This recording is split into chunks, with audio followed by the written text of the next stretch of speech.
Pues muchas gracias y sobre todo muchas gracias por estar y permanecer en esta mañana tarde para escuchar varios temas que van relacionados a una patología y que por lo que estoy viendo pues es más frecuente y tenemos la oportunidad incluso de tener pues el honor de tener gente que nos acompañe, que comparta las experiencias de esta patología.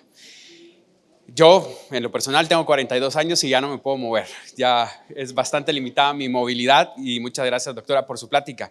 Y hago referencia a esto porque el siguiente tema, cuando yo lo empecé a preparar, pues dije, bueno, vamos a preparar un tema para explicar un poquito sobre los trastornos del dormir, que es la traducción correcta.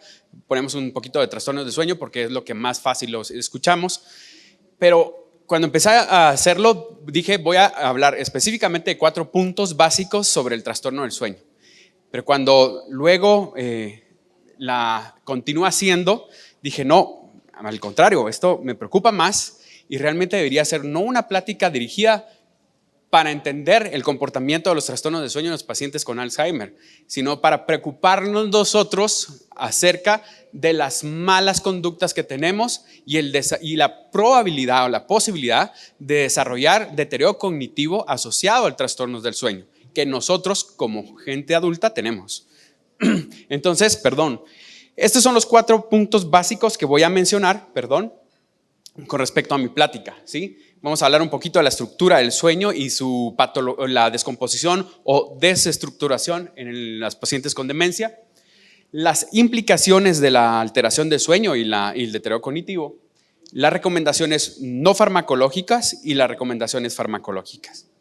Entonces, ¿cuál es la importancia que nosotros vemos al momento de entender patología o pues una parte de la demencia que es el trastorno del sueño?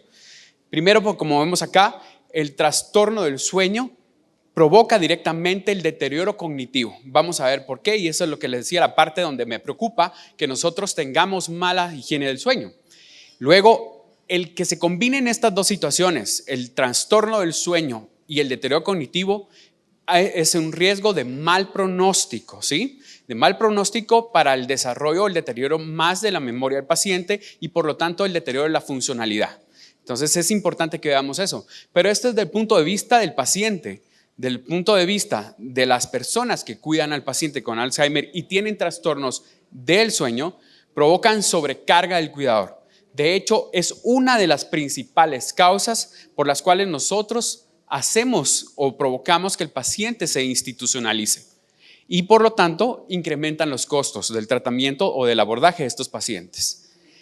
¿Cuál es el problema que vemos? Vemos que conforme va avanzando la enfermedad, se va aumentando el riesgo de que el paciente tenga el mayor deterioro o mayores complicaciones como el trastorno del sueño. Vemos que en pacientes que tienen Alzheimer leve y que están entrando a moderada, probablemente la incidencia o la prevalencia del trastorno del sueño es menor, alrededor del 25% se ha determinado. Pero conforme va avanzando, podemos llegar hasta tener hasta el 80% de presentar este problema en pacientes ya con Alzheimer avanzado. Si los estudios nos han dicho que el paciente que tiene apolipoproteína E4 y presentan o van desarrollando el trastorno del sueño, el riesgo de presentar esta patología o esta alteración es más de 7 veces. O sea, es importante el riesgo. Y vemos cómo es importante y por eso les decía, acá empezamos a decir, bueno, no, esta plática no era para entender los problemas del trastorno del sueño en pacientes con Alzheimer. Vemos que ya desde la parte preclínica o del deterioro cognitivo en sí, yo creo que estoy tapando mucho a los que están tomando, se puede presentar cambios de conducta. A veces es la primera manifestación, dice, mire, es que fíjese que mi mamá que antes no se enojaba, hoy se enoja por cualquier cosa. O esta persona que antes era muy enojado, está tranquilizando, se encuentran con apatías. Y el otro problema que se está presentando muy frecuentemente pues es el trastorno del sueño como tal. Entonces podemos ver que ya estas dos características se pueden presentar antes de presentar todo el bagaje que nosotros hemos ido conociendo ya propiamente del deterioro de la mente. Entonces vamos a ver qué interesante es el cambio que ocurre de la estructura del sueño. Nosotros sabemos que el sueño se compone de dos fases principales, que es el sueño REM, que es traducido al español, es los movimientos oculares rápidos, en sí es donde el paciente se relaja, la persona se relaja y puede incluso tener estructuración de lo vivido en sueños, reproducido en sueños, ¿verdad? Y la otra fase, que es como la fase de inducción, que se compone de 4 etapas o 4 estadios. Fase 1, 2, que es la fase inicial o la fase superficial del sueño, y 3 y 4, que es la fase profunda, que es esta específicamente la que vamos a ver cómo se deteriora en pacientes mayores, pero vamos a ver cómo se estructura más aún en pacientes que tienen deterioro cognitivo. Entonces, si ustedes pueden ver, las fases 1 y 2 se pintan de amarillo y verde. Generalmente estas fases son prolongadas en el sueño normal y en las etapas, en los pacientes o en las personas jóvenes, mejor dicho, en la 3 y 4 se presentan igual de forma prolongada y el sueño REM ya, cuando la persona entra al sueño REM, ya es un sueño mucho más estable, mucho más profundo. Y los despertares, pues siempre vamos a tener ciertas conductas motoras durante el sueño, van a ser mucho menores. Pero veamos cómo cambia esta estructura prácticamente en la persona mayor. El sueño REM se acorta de forma significativa y los despertares son muy frecuentes. Ya prácticamente no vemos sueño profundo, ¿verdad? Las fases 3 y 4 ya prácticamente lo vemos perdido en estos pacientes. Y veamos, esto no es una representación de un paciente con demencia, pero algo muy similar, que es el proceso del delirio. Veamos cómo la persona que tiene un deterioro significativo presenta múltiples despertares durante el sueño. Entonces, ¿qué es lo que vemos en el paciente con demencia? Vemos una disminución del sueño profundo, que les decía, en la fase 3 y 4, y junto con eso vemos el aumento de despertares. Eso provoca la fragmentación del sueño, que es lo principal que causa el deterioro cognitivo o exacerba el deterioro cognitivo en los pacientes con demencia. Y también se presentan las siestas diurnas. Hay una diapositiva posteriormente donde pensamos que si el paciente duerme mucho más, puede ser que el paciente se estabilice, y se ha demostrado que el paciente que duerme más de 9 horas también tiene trastornos del sueño, y eso deteriora aún más el estado cognitivo del paciente. Vemos acá también en otra esquematización cómo los pacientes ancianos se acortan la fase el estadio N3, que componen las fases 3 y 4 del sueño. Entonces vemos que la reducción de la eficacia del sueño principalmente se puede dar por lo incremento del número de veces que el paciente se despierta y el periodo de insomnio. Esto es lo que les decía, en estudios donde se ha evaluado si los pacientes descansan más o descansan menos, ambos han mostrado un deterioro significativo en la función cognitiva. Vemos entonces cómo es el componente o cómo es el rol del trastorno del sueño y la trayectoria en los pacientes con enfermedad de Alzheimer.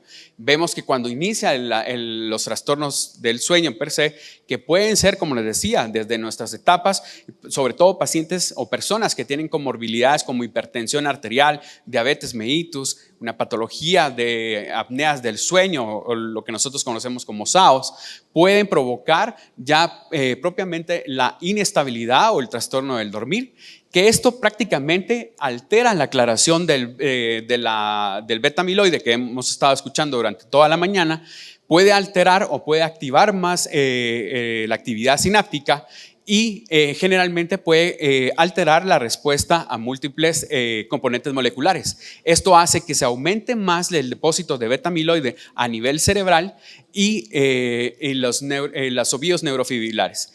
Cambian de forma significativa los neurotransmisores que están implícitos en el desarrollo del sueño y de descanso, y pueden afectar, como han visto anteriormente, algunos procesos propiamente de estructura cerebral.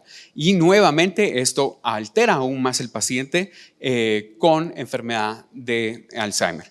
Entonces encontramos estos cambios comunes, y que es que generalmente lo que nosotros vamos viendo en nuestros pacientes.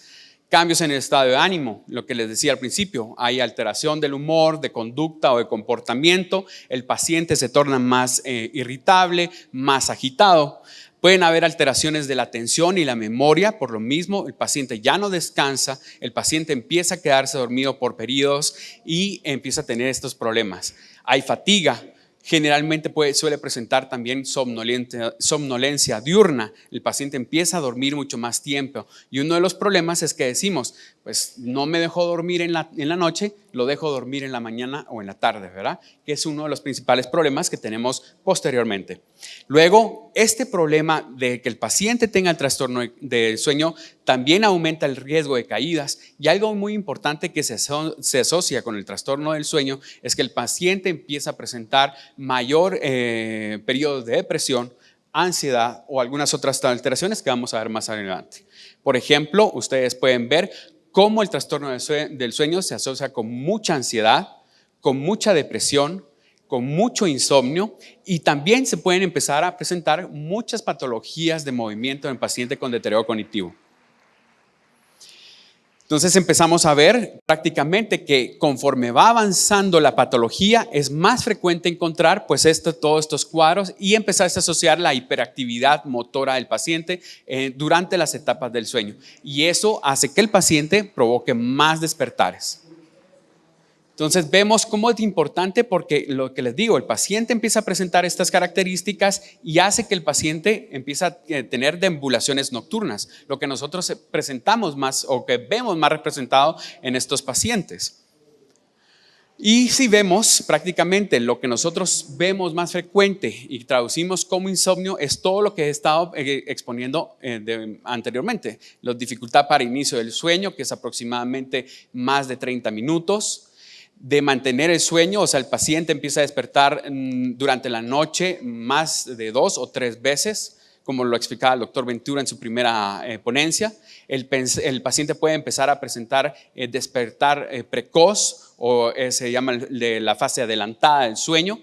Empieza a haber mala calidad del sueño, por lo menos al inicio puede ser alrededor de 3 veces por semana, y posteriormente se vuelve algo rutinario. Entonces vemos que esta secuencia que hemos tenido en este trastorno del sueño, empieza a haber el estadio preclínico, puede haber alteración o la disfunción de la glándula pineal, que es la principal estructura encargada de la secreción de la melatonina, y la melatonina está relacionada con la inducción del sueño. Esta generalmente se empieza a secretar cuando empieza a descender la luz, y esto nos induce al cansancio, al agotamiento, y por lo tanto nos hace descansar. Pero en pacientes con enfermedad de Alzheimer, cuando empiezan a haber desestructuración del sueño, empieza a haber atrofia y acumulación del beta amiloide, empieza a haber alteración de esta y provoca alteración sobre todo en algunos sistemas como el sistema linfático o la alteración del sistema linfático. Y vamos a ver qué interesante es esto, porque prácticamente esto nos está ocurriendo a todos nosotros. Voy a hacer aquí adelantar. El sistema linfático es prácticamente en una forma normal. Lo que se encarga es retirar todas las estructuras moleculares de desecho, entre ellas la beta amiloide, para que nosotros no tengamos esa carga de beta amiloide de forma normal en el cerebro. ¿Qué es lo que pasa? Cuando empiezan a haber alteraciones de estrés, por ejemplo, hoy algo muy frecuente, la situación del tráfico que nos provoca mucho estrés, puede haber la poca descanso, la mala alimentación, hace que ese sistema linfático, pues, que funciona como el sistema linfático sistémico, no tenga una descarga adecuada del material de desecho, y por lo tanto crea mayor depósito de beta amiloide a nivel cerebral. Acá esta la corrí porque si ustedes pueden ver, al momento que el paciente está despierto, el área intersticial donde se acumula el beta amiloide generalmente está muy estrecha o está reducida. Pero cuando el paciente entra, en etapas de sueño, el paciente logra ampliar esta área intersticial y elimina con facilidad a más del 60% de todo este material de descomposición, incluyendo el beta amiloide. ¿Qué es lo que pasa en pacientes con trastornos del sueño? se mantiene en un estrés constante, no permite la relajación de este intersticio y se va acumulando de forma significativa el beta amiloide. Por eso les digo, más que preocuparme de los pacientes que ya tienen la patología, pues cuando empecé a hacer la práctica dije, pues ahora me preocupo por mí. Yo, por ejemplo, les cuento, tengo un problema de dolor de espalda que me hace levantarme constantemente de la cama. Entonces tengo este problema. ¿Y qué pasa con estos problemas cuando aumentan el estrés o aumentan o provoca que nosotros no tengamos un sueño adecuado? Pues todo esto que ustedes ven acá. Aumenta la proteína tau, aumenta la inflamación. Sabemos que la inflamación también es una de las cadenas o de las consecuencias que provocan la acumulación del beta amiloide y que provocan algunas otras circunstancias como el delirio en pacientes con demencia. Alteran la plasticidad cerebral y neuronal, también alteran esta acumulación. Hay cambios en los neurotransmisores, como mencionaban las doctoras anteriormente, no solo de la acetilcolina, sino que también aumentan la actividad dopaminérgica. Y por eso es que el paciente se irrita más, se pone más agitado y altera o se pone más confuso aún. Entonces vemos, bueno, aquí en la gráfica es lo que anteriormente mencionaba, y algo muy importante es pues nuevamente la atrofia de estas áreas como el preconio, que son las que están encargadas de la estabilización y el adecuado descanso del paciente, ¿verdad? Vemos otras alteraciones como la deprivación del sueño, causa déficit o disminución de la plasticidad cerebral, y vemos que en estos pacientes que se les han pasado pruebas de memoria y tienen trastorno del sueño, el déficit cognitivo es significativo.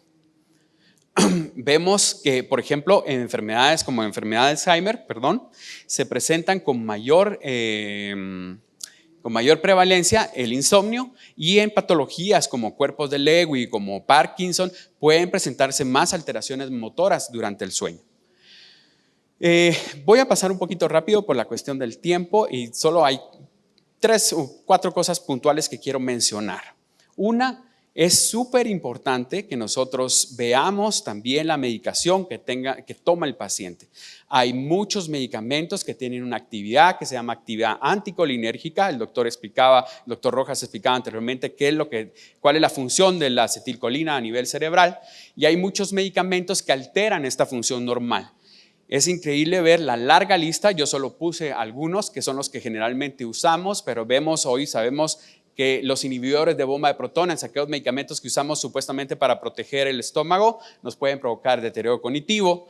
Muchos medicamentos que utilizamos para presión arterial, ¿sí? Que probablemente muchos de nosotros, yo no los tomo, pero muchos acá los toman, y esto no solo se ha visto que altera también la función cerebral, el trastorno del sueño, sino que también se han visto y pueden provocar en las personas mayores lo que nosotros conocemos como sarcopenia. Entonces es importante poder establecer 2 patrones, ¿sí? O 2 patrones de conducta para abordar este trastorno del sueño. Uno es lo que nosotros conocemos como el manejo no farmacológico, pero aquí hago una analogía con esto. Los trastornos del sueño, el manejo no farmacológico pudiera ser como la Policía Nacional, la Policía Municipal de Tránsito. Todos sabemos cómo debemos manejar, todos sabemos qué debemos respetar, las señalizaciones, todo lo que nosotros sabemos al momento de manejar, pero sin embargo no lo hacemos, ¿sí? Lo mismo pasa con el abordaje farmacológico.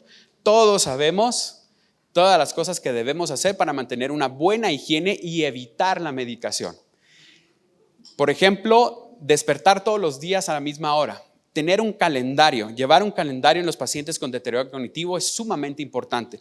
No solo para los hábitos del sueño, para los hábitos de alimentación, para los hábitos de defecación o de micción, es súper importante tener un calendario. Sin embargo, no lo hacemos porque nos parece bastante engorroso. Revisar la toma, ponía de farmacia, no de fármacos, porque cuando uno evalúa a un paciente es increíble la cantidad de fármacos que tiene un paciente. Una vez evalué a un paciente que tenía 3 medicamentos benzodiazepínicos y yo decía, ¿cuál será el objetivo de darles 3 medicamentos benzodiazepínicos? Y encima de eso, como estaba durmiendo mucho, le pusieron un psicoestimulante. Entonces, sí debemos revisar la medicación de un paciente antes de medicarlo, ¿sí? Evitar siestas matutinas o diurnas. Lo que les decía anteriormente, El paciente no me deja dormir, entonces lo voy a dejar dormir toda la mañana y la tarde, no me importa, pero en la noche se vuelve a prender. Entonces, esa repetición de las conductas las tenemos que modificar. Por ejemplo, aquí hay una donde, y es muy frecuente ver, cómo le dejan la televisión a los pacientes para que, según nosotros, se quede tranquilo o entretenido. Es muy difícil que un paciente con deterioro cognitivo se mantenga entretenido, probablemente ni siquiera esté poniendo atención o no tenga la capacidad, está apático simplemente. Pero esa estimulación constante de la luz, del ruido, hace que el paciente no pueda descansar adecuadamente. Entonces tenemos que cambiar un patrón de conducta de quitarle la televisión, o incluso algunos recomiendan ponerle música relajante, pero a veces esa misma música relajante es la que no le permite descansar al paciente. Hay algo que sí quiero mencionar, es que mencionaba el doctor ayer en el curso de precongreso que muchas de estas medidas no sirven. No es que no sirvan, ¿sí? Creo que es importante saber qué paciente requiere incluso la medida no farmacológica. No todos se les puede hacer lo mismo. No le puedo pedir a un paciente que realice una actividad física si tiene osteoartrosis. Probablemente le va a doler mucho. Probablemente yo, cuando ya sea un poquito grande, si me pone a hacer un ejercicio muy extenuante con la espalda, seguramente no lo voy a hacer porque me duele la espalda todo el tiempo. Pero todo ese tipo de situaciones tenemos que evaluarlas antes de meter a un paciente a un programa como estos.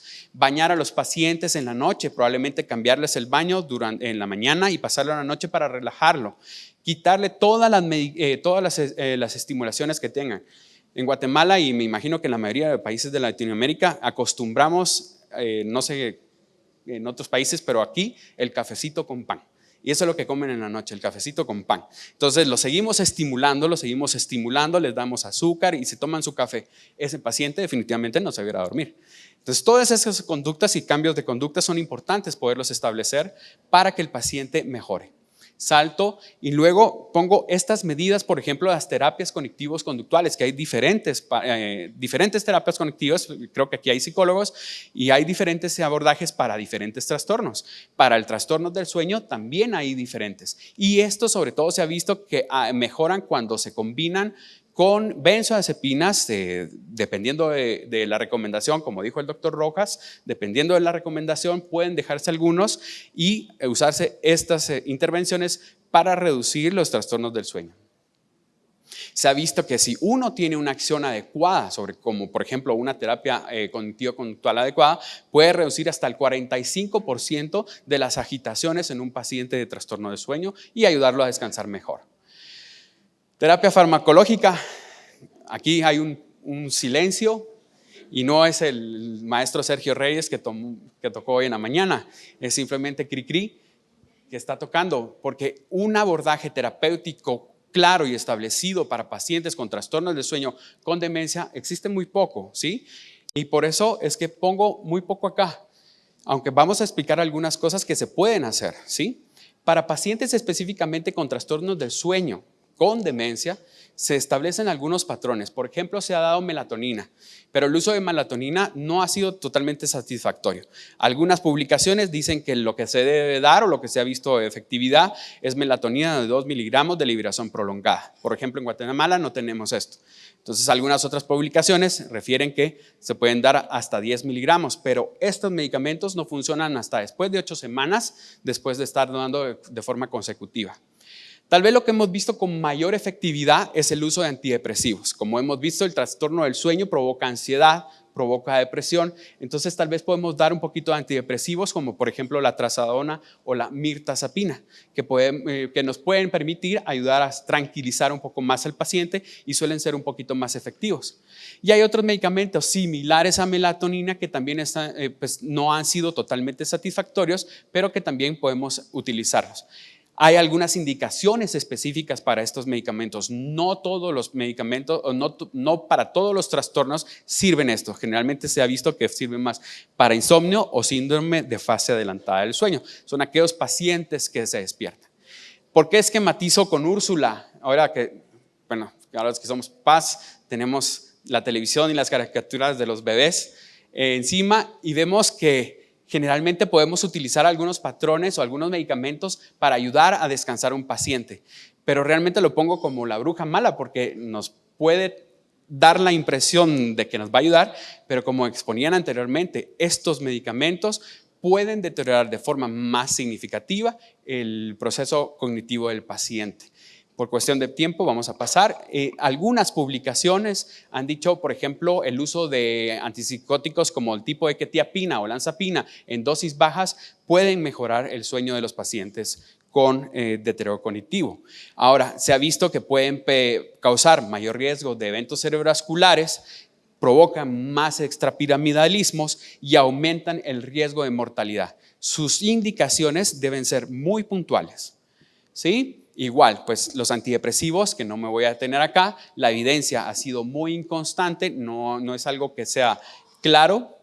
Igual las benzodiazepinas, nos han vendido algo muy bonito, pero tiene sus indicaciones y generalmente, para hacerlo un poquito más rápido, puede causar deterioro cognitivo, puede causar amnesia y en algunos pacientes aumenta la somnolencia y el riesgo de caídas. De las conclusiones, pues no voy a mencionar, hice algo muy rápido, solo quiero decir, pues el sueño es mucho más importante de lo que nosotros creemos, el descansar es mucho más importante de lo que pensaríamos, y la implicación del trastorno del sueño en el deterioro de la mente es mucho más importante de lo que nosotros pensamos. El problema del trastorno del sueño es el principal causa de deterioro cognitivo y funcional de los pacientes con Alzheimer, como lo vieron en el principio. El abordaje del trastorno del sueño debe ser multifactorial. O sea, no solo es medicamentoso, como pues se los traté de ejemplificar de forma rápida, sino que los cuidadores, los terapeutas, toda la gente que se encarga del cuidado del paciente, es importante que lo aborden también. Y la medicación en el tratamiento del trastorno del sueño debe ser un paso último, ¿sí? Debemos evaluar bien al paciente, ver qué es lo que está pasando, aplicar las terapias no farmacológicas y de no dar resultado, pues abordarlo con tratamiento medicamentoso. Pues únicamente, muchísimas gracias.